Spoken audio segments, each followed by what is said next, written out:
work of Frontline is to help people who are struggling with debt.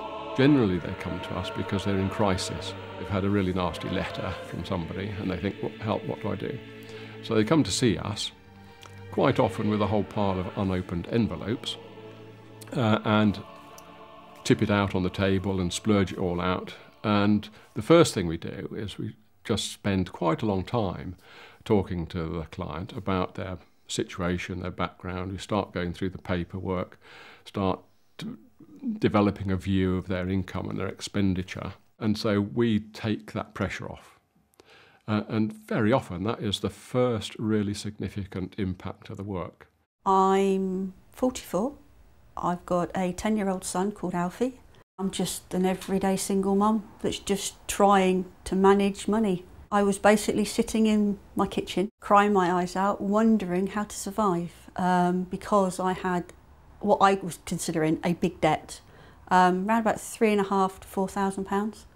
And being a single mum, I would wonder how I was going to pay the bills, money for electric, for gas, for water, for food.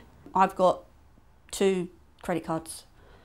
I would get the letters saying, basically, you're overdrawn. I would then get a letter saying you're overdrawn. Then I would get the red letter. Then I would get the letter threatening me with court action. Then I would panic and I would ring them up and it would be, you've got 7 days to pay £150. What we can do is we can write to the creditors to say that we're helping this person and that the creditors should avoid hassling the client.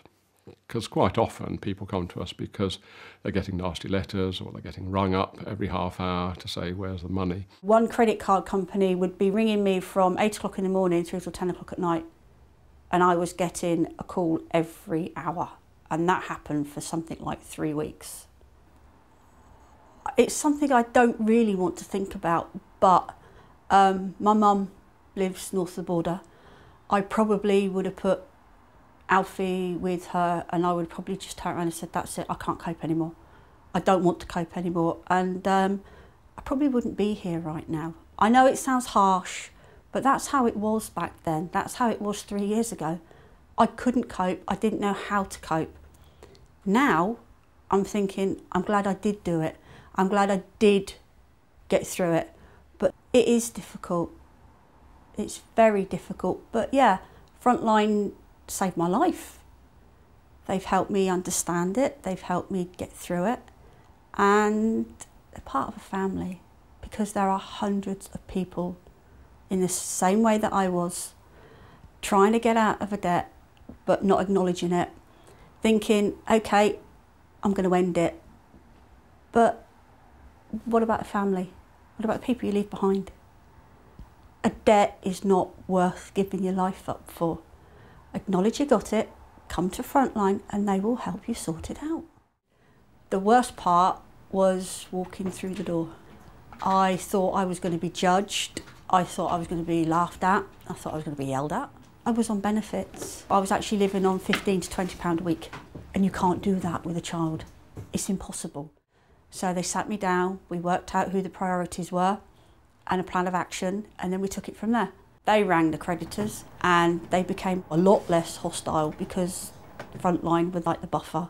When the crisis is over, there's a much longer term issue about how they learn their, to budget, how they manage their family budget.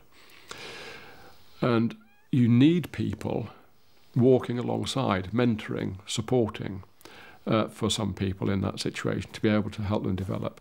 That amount for travelling, that goes on the electricity, that goes on the gas, set aside some money for my son. Not just me, my son's had to do without stuff. He wants a Wii, he wants an Xbox, he wants a PS3 like every other child, but he can't have it because we've had to pay, or I've had to pay these things, so he's done without them. Hopefully in August, I've said to him, where do you want to go when we're debt free? Me thinking Disneyland Paris. He just wants his passport to go to Paris to look at the museums. Can't ask for much more than that, can I?